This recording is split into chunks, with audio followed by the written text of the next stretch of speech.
Et salut tout le monde, c'est Rem, j'espère que vous allez bien parce qu'en tout cas moi ça nickel. Et aujourd'hui les amis, on se retrouve pour une vidéo très spéciale puisqu'on va parler des joueurs les plus fous, les plus dangereux, les plus agressifs sur un terrain de foot et en dehors d'un terrain de foot aussi. Donc voilà les gars, il s'agit de mon top 10 personnel. Il se peut que j'oublie des joueurs, voilà, parce que dans Inazuma Eleven on le sait, il y a plein de joueurs qui sont complètement tarés. Donc si vous voulez faire votre top 10 en commentaire, n'hésitez pas les gars. Sur ce, on va commencer avec la 10e place et ça va y aller crescendo jusqu'à la première. C'est parti les amis. Alors à la 10e place les amis, sachez que j'ai mis 3 joueurs ex aequo parce que pour moi ils ont tout simplement le même degré de folie. On a donc Aiden, Kira Hiroto et Aizaki pour la 10e place. Donc voilà, c'est des joueurs très agressifs et très violents sur un terrain de football qui n'hésitent pas à donner des coups et à insulter leurs adversaires. Je pense notamment à Aiden contre Epsilon où il donnait plein de coups de coude, ou encore à Aizaki et Hiroto quand il fracassait Ishiyoshi avec les consignes de Jude. Donc voilà, c'est des joueurs qui n'hésitent pas à recourir à la violence physique sur le terrain et aux insultes verbales aussi. Donc voilà les gars, 3 joueurs très violents que j'ai pas su départager, mais ils sont qu'à la 10e place. Ça veut dire qu'après il y aura des joueurs beaucoup plus violents que ces 3 là, parce qu'il faut pas oublier quand même que ces 3 là ils ont un bon fond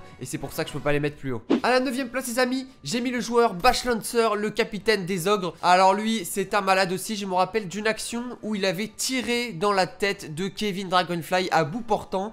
Je pense qu'un humain normal serait décédé sur cette frappe, vraiment. Ensuite il a enchaîné avec une lance des ténèbres. La lance des ténèbres qui est une technique, on dirait limite une putain de perceuse qui se dirige sur le gardien. Mais surtout ce qui m'a vraiment marqué chez ce joueur et qui prouve sa folie, c'est que pour lui le terrain de football c'est tout simplement un champ de bataille et son équipe représente une armée. Rien que ça, je pense que le mec il s'est trompé d'animé et clairement il aurait dû être dans SNK. Et puis pour finir sur lui, avec un seul coup de pied il a quand même réussi à faire voler 1000 personnes, à peu près 1000 soldats qui lui fonçaient dessus. C'est vraiment un warrior, un titan le gars. Donc voilà, c'est pour ça qu'il mérite quand même la 8e place, un warrior. À la 8e place les amis, j'ai mis Bailong. Alors oui, ce joueur est très violent aussi. Il n'essaye même pas de dribbler les joueurs adverses avec des gestes techniques. Lui sa particularité c'est qu'il tire dans les têtes tout simplement des joueurs adverses pour les dribbler. C'est une autre méthode les amis, c'est une autre méthode. Il est aussi capable de créer une tornade avec un coup de pied pour faire voler la défense adverse. À ce moment là c'est plus du foot clairement, on peut le dire. Et puis il éprouve un malin plaisir à écraser une équipe à lui tout seul. Voilà, c'est un joueur extrêmement violent qui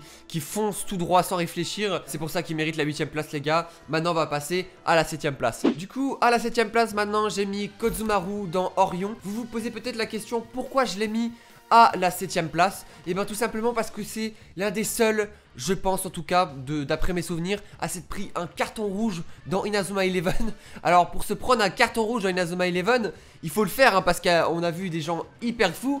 Et lui c'est un des seuls à s'être pris un carton rouge. On a vu plein d'actions, genre plein de trucs horribles. C'est un des seuls à s'être pris le carton rouge. Donc maintenant vous allez demander qu'est-ce qu'il a fait pour mériter le carton rouge. Et bien tout simplement il t'a claqué une retournée sur un joueur et il lui a mis le ballon en pleine tête. Il s'est pris un carton rouge pour ce geste. Bon à part cette action il aura pas fait non plus trop de violence. C'est pour ça que je peux pas le mettre plus haut. Mais il s'est quand même pris un carton rouge. Et rien que pour ça il méritait quand même d'être dans ce classement. J'étais obligé les gars, j'étais obligé. À la 6e place maintenant les amis, j'ai mis Lucy, une joueuse de l'Australie dans Inazuma Eleven Orion. Alors vous allez me dire pourquoi je la mets à cette place.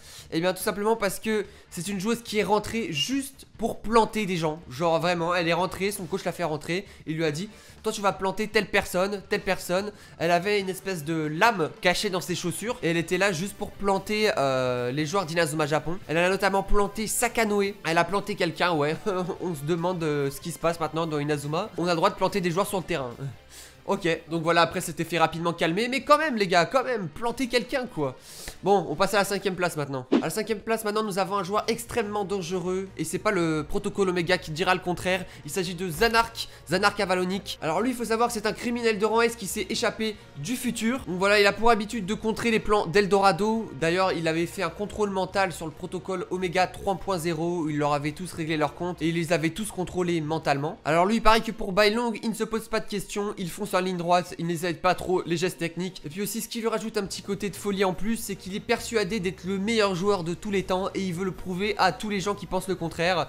Alors après peut-être qu'il a pas tort, vous me direz. La 4e place maintenant, on a une détraquée aussi. Il s'agit de Flora dans le film Inazuma Eleven Go Chronostone.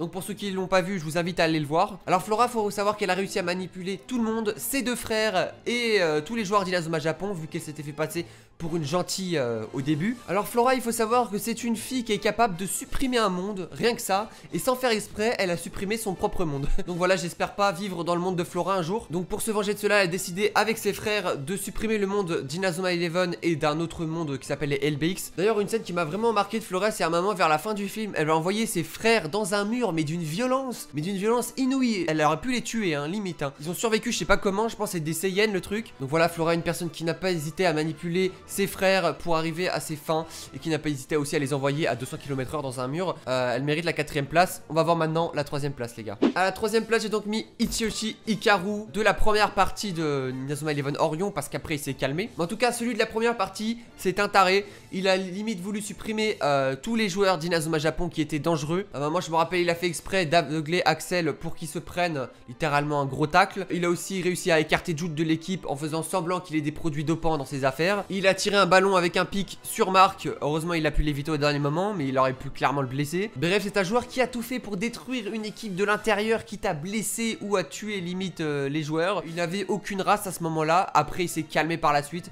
Mais moi, sachez que je parle bien d'Ichiyoshi du début de la saison. Donc voilà, c'est un joueur très malin, très vicieux, qui n'avait aucun remords à commettre des actes des plus atroces dans son équipe. Donc voilà, il mérite la 3ème place. Maintenant, la 2ème place, les amis. Alors à la 2ème place, j'ai mis Caleb de la saison 2. Caleb de la saison 3, oubliez-le parce qu'il est redevenu un peu gentil. Mais alors le Caleb de la saison 2, quand il était à la Nouvelle Royal Academy, c'est un malade mental. Le gars, déjà, il s'est drogué à la pierre Alius. Il s'est allié avec Redark. Donc là, il a le combo. Il a un jeu d'une violence, mais d'une violence. Il est là juste pour faire mal et blesser les joueurs adverses psychologiquement et aussi physiquement. Je me rappelle à un moment, c'est à cause de lui aussi que Kevin va être blessé. Clairement, on va pas se mentir, il était prêt à tout pour arriver à ses fins, avoir le plus de pouvoir possible. Il a manipulé 2 des anciens coéquipiers de Jude, Sam Ford et Joseph King, en leur promettant d'avoir une puissance inouïe s'ils faisaient ce qu'il leur disait. Il a pas hésité aussi à dire à Sam Ford et à King d'utiliser plusieurs fois des techniques interdites qui auraient pu les blesser très gravement, et d'ailleurs c'est ce qui s'est passé. Ce qui va tuer, c'est qu'il les poussait à utiliser des techniques interdites. Il leur disait allez vas-y encore, et ça c'était sachant que Jude ne pouvait rien faire parce qu'ils étaient totalement matrixés par la pierre Alius, et lui il le savait très bien, et il en a profité pour les massacrer physiquement clairement, et psychologiquement aussi. On avait vu qu'il les avait manipulés auparavant dans un hôpital en les montant contre Jude. C'est un mec ultra cruel qui n'hésite pas à faire des gros tacles assassin, un mec extrêmement violent et très dangereux. Et maintenant les amis, on arrive à la première place. Alors lui, c'est du très lourd. Je pense qu'on n'a jamais fait pire dans Inazuma Eleven, et vous allez savoir pourquoi. Du coup, ma première place, il s'agit de Ozrock. Lui aussi est un criminel de rang S comme Zanark, sauf que lui, il a fait beaucoup plus de choses que Zanark. C'est pas un joueur violent en soi sur un terrain de foot, mais c'est plus en dehors qu'il a fait des choses irréparables, vraiment. Alors déjà, pour ceux qui ne le connaissent pas, sachez que son objectif principal, c'est de conquérir la galaxie. Pour ça, il a utilisé le tournoi Galaxy, le grand tournoi qui réunissait toutes les équipes de chaque planète. Alors bien sûr, il a tout fait pour que la Terre participe au tournoi, mais c'était pas facile. Il a dû convaincre Axel Blaze. Donc Axel Blaze, quand il a vu un pélo arriver et dire voilà, je suis un extraterrestre, participe au tournoi de la galaxie, je pense qu'il a dû serrer Axel. Donc du coup, ce que Ozrock a fait pour le convaincre, et ben tout simplement, il a tiré un ballon sur la lune et il a détruit la moitié de la lune, et du coup il a menacé Axel de détruire l'autre moitié si la Terre ne participait pas au tournoi. Il n'a pas hésité aussi à menacer et à manipuler une population de masse, celle de Falamorbius, juste pour arriver à ses fins. Il a aussi fait du kidnapping parce que pendant la saison, la reine de Falamorbius lui a demandé de kidnapper Victor, ce qu'il a fait avec le plus grand des calmes. Et puis pour finir, il n'a pas hésité à aspirer l'énergie vitale des joueurs de la finale de son propre tournoi, juste pour détruire un trou noir qui menaçait sa planète. D'ailleurs, c'était même pas sa planète parce qu'il voulait tout simplement la conquérir. C'est un malade, j'ai pas d'autres mots. Il a fait trop de crimes, il mérite la prison à vie, c'est un fou. Donc en bref, Ozrock c'est quoi? C'est criminel de rang S, kidnapping, manipulation d'une population, veut conquérir la galaxie, a détruit la moitié de la lune et aspire l'énergie vitale d'être vivant. Alors franchement, je pense qu'on peut pas faire pire que ça. Il mérite clairement la première place, les amis. Donc voilà les gars, ça sera tout pour cette vidéo. J'espère que mon top 10 des joueurs les plus agressifs, les plus violents, les plus fous d'Inazuma Eleven vous aura plu. Donc comme je l'ai dit, n'hésitez pas à me donner votre classement en commentaire. Il se peut peut-être qu'il y a des joueurs que vous trouvez encore plus fous que moi j'ai pris, mais sachez-le, il y a énormément de joueurs que j'ai pas pu prendre parce que les choix étaient trop difficiles. Dans Inazuma, vous savez qu'il y a énormément de joueurs complètement tarés. Donc voilà les gars, je vous laisse donner votre classement en commentaire. Likez cette vidéo si elle vous a plu. Et sur ce, c'était Rems et je vous dis à très bientôt pour une prochaine vidéo.